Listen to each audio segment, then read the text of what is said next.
ಕರ್ನಾಟಕ ರಾಜ್ಯದಲ್ಲಿ ನೀರಾವರಿ ಸಮಸ್ಯೆ ಇರ್ಬೋದು, ರೈತರ ಸಮಸ್ಯೆ ಇರ್ಬೋದು, ಟೊಬ್ಯಾಕೋ ವಿಚಾರ ಇರ್ಬೋದು, ಪ್ರತಿ ಬಾರಿ ಸ್ಪಂದಿಸುವಂತ ಕೆಲಸವನ್ನ ರೈತರಿಗೆ ಸಹಕಾರವನ್ನ ನೀಡ್ತಾ ಬಂದಿರತಕ್ಕಂಥದ್ದು ಈ ದೇಶದ ಮಾಜಿ ಪ್ರಧಾನಮಂತ್ರಿಗಳಾದಂಥ ದೇವೇಗೌಡರವರ ಸಾಹೇಬ್ರವರ ಕುಟುಂಬ ಅನ್ನುವಂಥದ್ದನ್ನ ಆ ಸ್ನೇಹಿತರಿಗೆ ಹೇಳಲಿಕ್ಕೆ ಇಚ್ಛೆ ಪಡ್ತೇವೆ.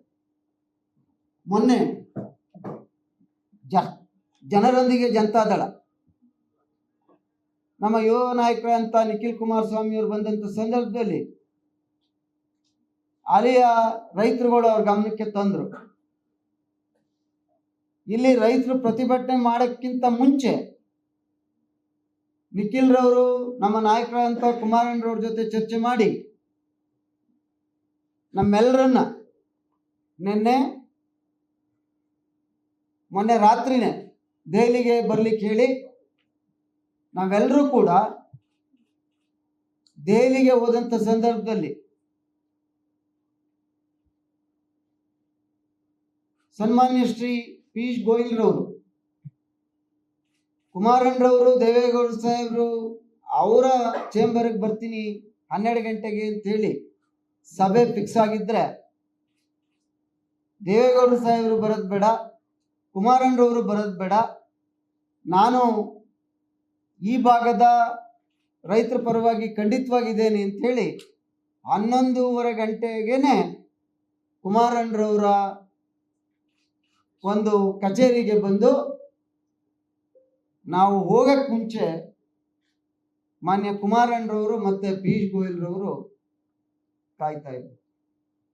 ಅದು ಈ ಭಾಗದ ರೈತರ ಮೇಲೆ ಇರ್ತಕ್ಕಂಥ ಕಾಳಜಿ.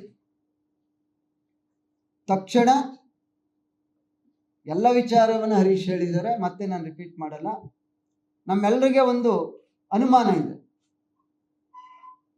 ITC ಅವರ ಲಾಬಿಯಿಂದ ನಮ್ಮ ರೈತರಿಗೆ ಅನ್ಯಾಯ ಆಗ್ತಾ ಇದೆ, ಬೇರೆ ಕಂಪ್ನಿಗಳು ಬೈ ಮಾಡಲಿಕ್ಕೆ ಅವರು ಅವಕಾಶ ಕೊಡ್ತಾ ಇಲ್ಲ ಅಂತ ಹೇಳಿ ಅದನ್ನ ಅವರ ಗಮನಕ್ಕೆ ತಂದ ಸಂದರ್ಭದಲ್ಲಿ ಯಾವಾಗ ಆ ವಿಚಾರವನ್ನು ಅವ್ರಿಗೆ ಮಂದಟ್ಟಾಯ್ತೋ ಆಗಲೇ ಇಬ್ರು ಕಾರ್ಯದರ್ಶಿಗಳನ್ನು ಕರೆಸಿ 190 ದೇಶಗಳಿಗೆ ಮುಕ್ತ ಮಾರುಕಟ್ಟೆನಲ್ಲಿ ಯಾರ್ಯಾರಿಗೆ ತಂಬಾಕಿನ ಅವಶ್ಯಕತೆ ಇದೆ ಅವರ ಬೈ ಮಾಡಲಿಕ್ಕೆ ಅಂಬಾಸಿಡರ್ಗೆ ಡೈರೆಕ್ಷನ್ ಕೊಟ್ಟರು, ಪತ್ರ ಬರೀಲಿಕ್ಕೆ.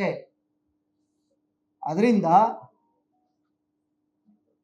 ಈ ನಾಡಿದ್ದು ಈಗಾಗಲೇ ಏನು ಚೇರ್ಮನ್ ರವ್ರಿಗೆ ನೆನ್ನೆ ಮಾತಾಡಿದ್ರು, ಸೋಮವಾರದಿಂದನೇ ಸಮಸ್ಯೆ ಬಗೆಹರುತ್ತೆ ಅನ್ನುವಂತಹ ಆಶ್ವಾಸನೆಯನ್ನು ಕೊಟ್ಟಿದ್ದಾರೆ.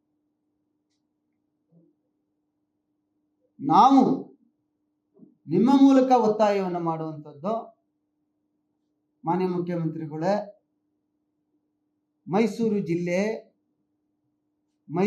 ಜಿಲ್ಲೆಯ ನಮ್ಮ ರೈತರ ಸಮಸ್ಯೆ, ಆತ್ಮಹತ್ಯೆಗೆ ಈಡಾಗ್ತಾ ಇದ್ದಾರೆ. ತಾವು ದಯಮಾಡಿ ಮೊನ್ನೆ ತಾನೇ ಬಜೆಟ್ನ ಮಂಡನೆಯನ್ನು ಮಾಡಿದಿರಿ, ಬೆಲೆ ತಂಬಾಕು ಬೆಲೆ ಈಗೇನು ಕೇಂದ್ರ ಸರ್ಕಾರ ಸನ್ಮಾನ್ಯ ಶ್ರೀ ನರೇಂದ್ರ ಮೋದಿಯವರವರ ಒಂದು ಸಹಕಾರ, ನಮ್ಮ ನಾಯಕರಂತ ದೇವೇಗೌಡ ಸಾಹೇಬರು ಮತ್ತು ಕುಮಾರಣ್ಣರವರ ಸಹಕಾರದಿಂದ ಏನು ಸಭೆಯನ್ನು ಮಾಡಿ ತೀರ್ಮಾನವನ್ನು ತೆಗೆದುಕೊಳ್ತಾ ಇದ್ದಾರೆ. ತಾವು ಕೂಡ ಈ 5 ತಾಲೂಕು ಅವರಿಗೆ ಬಹಳ ಮುಖ್ಯವಾದಂಥ ಬೆಳೆ ಆದ್ರಿಂದ ಒಂದು 30 ರಿಂದ 50 ರೂಪಾಯಿ ಬೆಂಬಲ ಬೆಲೆಯನ್ನ ರೈತರಿಗೆ ಕೊಡುವಂತ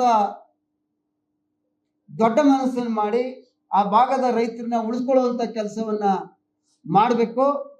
ನೀವು ಯಾರನ್ನೇ ಕಾಂಗ್ರೆಸ್ಸಿನ ಮುಖಂಡರುಗಳು ಹೋಗಿದ್ದೀರಿ, ಈ ಒತ್ತಾಯವನ್ನ ಮಾನ್ಯ ಮುಖ್ಯಮಂತ್ರಿಗಳು ಇಲ್ಲೇ ಇದ್ದಾರೆ, ದಯವಿಟ್ಟು ಮಾಡಿ ಅಂತೇಳಿ ನಿಮ್ಮ ಮೂಲಕ ನಾವು ಕೂಡ ಅವರಿಗೆ ಒತ್ತಾಯವನ್ನು ಮಾಡ್ತಾ ಇದ್ದೇವೆ.